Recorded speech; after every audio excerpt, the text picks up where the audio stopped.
Tentu kita sebagai umat yang senantiasa diajari oleh Allah dan baginda Rasulullah agar senantiasa bersyukur kepada Allah Subhanahu wa taala, maka tentu kita patut selalu bersyukur kepada Allah Subhanahu wa taala di setiap kesempatan dan di setiap waktu. Karena bagaimanapun juga kita setelah diingatkan oleh Allah Subhanahu wa taala, wa in ta'uddu ni'matallahi la tuhsuha. Seandainya kalian semua menghitung nikmat Allah, maka la tuhsuha, tidak akan pernah mampu untuk bisa menghitungnya, karena saking banyaknya nikmat yang telah dilimpahkan oleh Allah Subhanahu wa taala kepada kita semua. Ini menegaskan kepada kita semua bahwa sesungguhnya dalam hidup kita ini tidak ada kata mengeluh, tidak boleh ada kata atau pernyataan yang seolah-olah kita jauh dari nikmat dan rahmat Allah Subhanahu wa taala.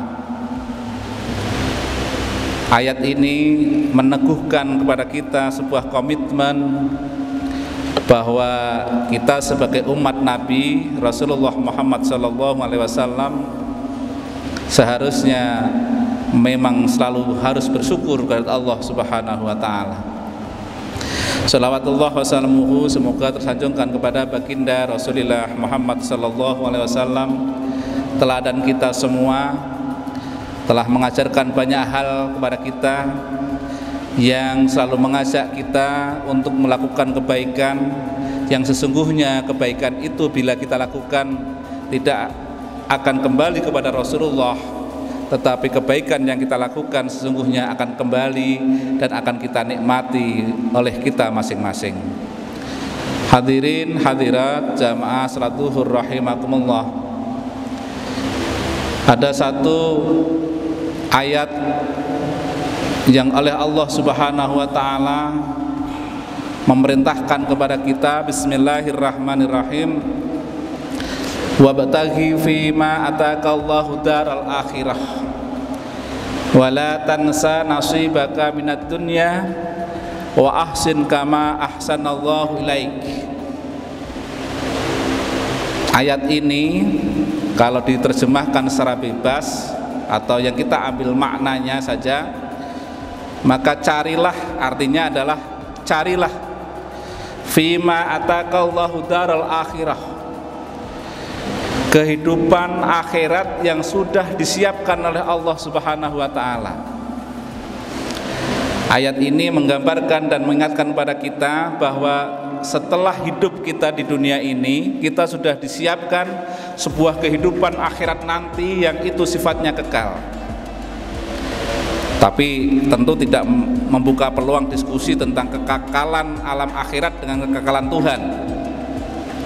Kita tidak membuka diskusi terkait dengan kekekalan khalidin, kekekalan alam akhirat, kekekalan surga, kekekalan neraka dengan kekekalan Allah. Tidak berdiskusi pada aspek itu.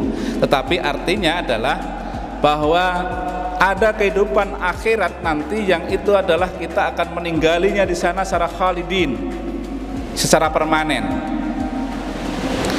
Dan untuk kehidupan akhirat itu kita diperintahkan oleh Allah, wabtaghi, cari. Ini sebuah penegasan dari Allah bahwa meskipun kehidupan akhirat yang itulah sifatnya kebaikan, yang itu adalah bentuknya salah satunya adalah surga, dan itu disiapkan oleh Allah, dan itu hanya bagi orang-orang yang mau mencari dan ingin masuk ke sana. Maka ayat ini seolah-olah menggunakan istilah wabtaghi, ini adalah satu penegasan bahwa jangan banyak berharap untuk mendapatkan kehidupan akhirat yang lebih baik jika kamu sendiri tidak ingin dan tidak mau berusaha untuk mencarinya, seolah-olah seperti itu. Dan ayat ini diteruskan dengan wala tansa nasibaka minad dunya. Di samping Allah Subhanahu wa taala menyiapkan satu kehidupan kekal di akhirat, Allah juga memberikan bekal kepada umat manusia dengan bagian kecil dari sebuah kebahagiaan, dan itu disiapkan di dunia. Ini ceramahnya mohon maaf kok kayak serius banget. Mohon maaf, ini Pak Ayai Farudin, mohon maaf, mohon izin Pak Farudin, jadi ini agak serius banget. Wala tansa nasibaka minad dunya. Selain Allah menyiapkan kehidupan akhirat, Allah juga menyiapkan bagian kecil dari kebahagiaan akhirat itu di dunia. Dan indahnya kalimat dalam Al-Quran ini adalah wala tansa nasibaka. Jangan kau lupakan. Artinya apa? Di dunia sebenarnya mau kita cari maupun kita tidak cari, sesungguhnya Allah akan berikan itu kepada kita. Maka kita sebagai umat yang beriman tidak pernah membanding-bandingkan antara kita dengan orang-orang yang tidak beriman. Kita tidak pernah membanding-bandingkan dengan orang-orang yang soleh maupun yang tidak soleh, bahwa mereka mendapat bagian yang hampir sama dari Allah Subhanahu wa Ta'ala. Ini seolah-olah penegasan dari Allah Subhanahu wa Ta'ala kepada kita bahwa kehidupan akhirat kalau tidak dicari maka tidak akan pernah kau dapatkan, tetapi kalau kehidupan dunia kalaupun tidak kamu cari pasti akan diberikan oleh Allah Subhanahu wa Ta'ala. Maka bahasanya menggunakan wala tansa nasibaka. Jangan kau lupakanlah. Karena apa? Karena banyak umat dari manusia itu sendiri sesungguhnya tidak akan pernah lupa dengan kehidupan dunianya ini. Ya ada sedikit pemaksaan lah bahwa kita itu hidup di dunia ini ya untuk supaya mencari kehidupan dunia. Maka itu manusia tidak ada rasa lupa. Tetapi ketika kalau sudah akhirat itu kita kadang sering banyak lupanya. Tapi kalimat yang digunakan oleh Allah ini berbeda. Untuk akhirat wabtaghi fi ma atakallah, untuk dunia wala tansa nasibaka minad dunya. Kalau kita hubungkan dengan ayat-ayat yang lain, saya tidak tidak sedang mendiskusikan tentang tafsirnya, tetapi ayat-ayat yang lain menggambarkan kepada kita kaitan dengan wal akhiratu khairul laka minal ula, misalnya bahwa akhirat itu lebih baik, lebih utama, lebih harus kau pentingkan untuk kehidupan akhir duniamu. Dan ayat-ayat yang lain menunjukkan betapa akhirat ini harus menjadi satu goal, satu tujuan dalam hidup manusia. Ini sesungguhnya tak lain dan tak bukan Allah Subhanahu wa Ta'ala ingin mengajarkan kepada kita agar kita senantiasa menjadi pribadi-pribadi, umat-umat yang tidak hanya menjadi umat di dunia tetapi menjadi umat akhirat. Tentu akan menjadi orang yang sangat kecewa dan akan menjadi orang yang sangat tidak beruntung ketika manusia diciptakan hanya untuk menjadi umat di dunia.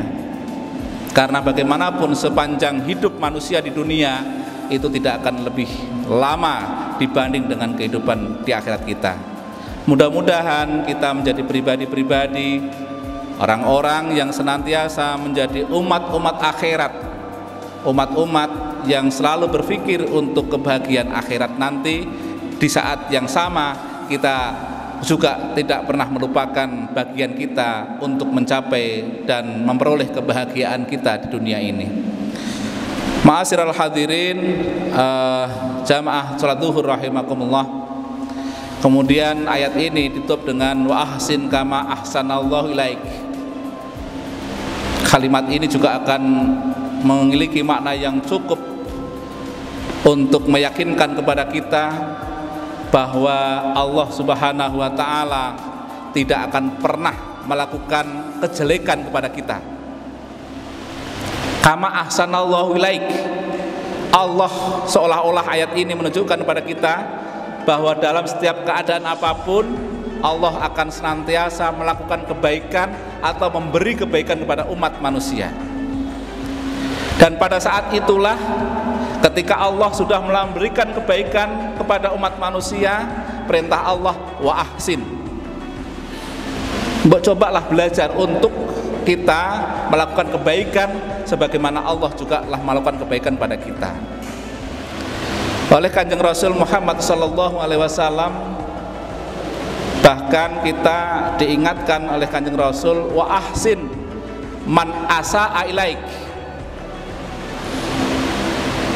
Berbuat baiklah kepada orang-orang yang meskipun dia itu melakukan kejelekan kepadamu.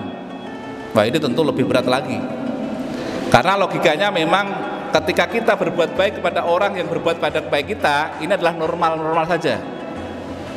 Kita bekerja maksimal karena kita mendapatkan gaji, itu normal-normal saja.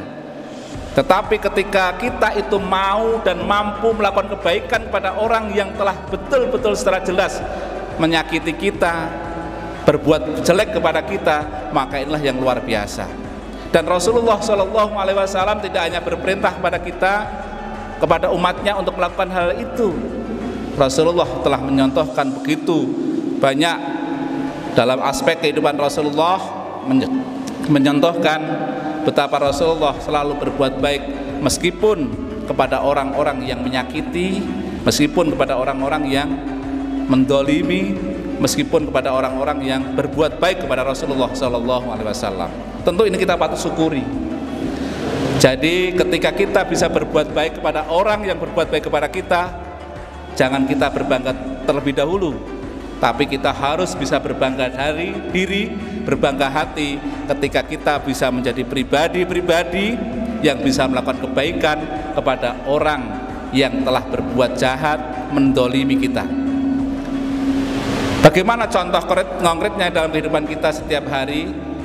Tentu kita mengalami hal-hal yang kasuistis dan itu sifatnya individual.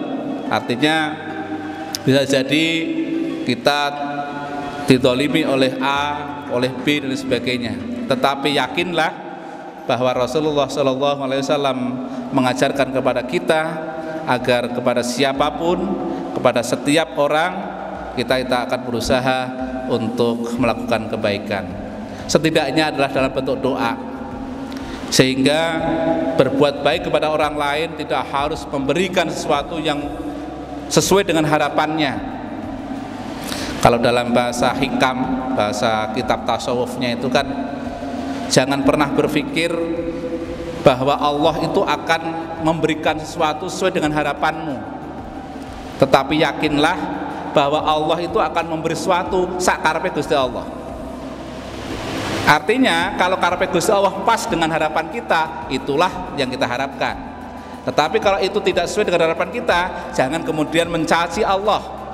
Karena bagaimanapun juga Allah itu adalah memberi kepada umat manusia sak karepe dewi, bukan sak karepe manungso. Artinya adalah kalaupun keinginan Allah untuk memberikan kepada kita itu sesuai dengan harapan kita, alhamdulillah. Tetapi jika tidak sesuai, itulah yakin bahwa itulah pemberian dari Allah Subhanahu wa Ta'ala. Harapan kita semua mudah-mudahan kita senantiasa diberi kemudahan dalam segala aspek kehidupan ini. Dan untuk melakukan kebaikan pada orang lain, salah satu contohnya adalah kita bisa melakukan lewat doa. Sisipkan dalam sebagian doa kita untuk orang lain. Jangan habiskan doa itu untuk diri kita semata. Jangan habiskan doa itu untuk keluarga kita.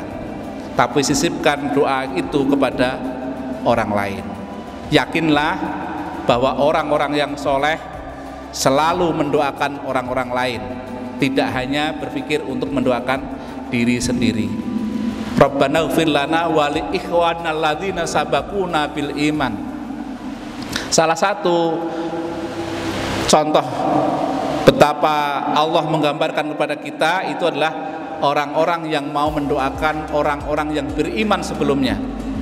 Rabbana ighfir lana wa li ikhwanina alladzina sabaquna bil iman. Orang-orang yang mau mendoakan orang lain, kalau kita lihat ayat yang berikutnya adalah wala taj'al fi qulubina ghillal lil ladzina amanu. Ini seolah-olah menggambarkan kepada kita orang yang ringan mendoakan orang lain itu adalah orang yang dalam hatinya, dalam hati kecilnya tidak ada rasa ghil, tidak ada rasa sakit hati dengan orang lain. Jika hati kita masih dipenuhi dengan sakit hati orang lain, maka jangan banyak berharap kita akan mau mendoakan orang lain itu. Mudah-mudahan kita senantiasa dilindungi oleh Allah Subhanahu wa Ta'ala.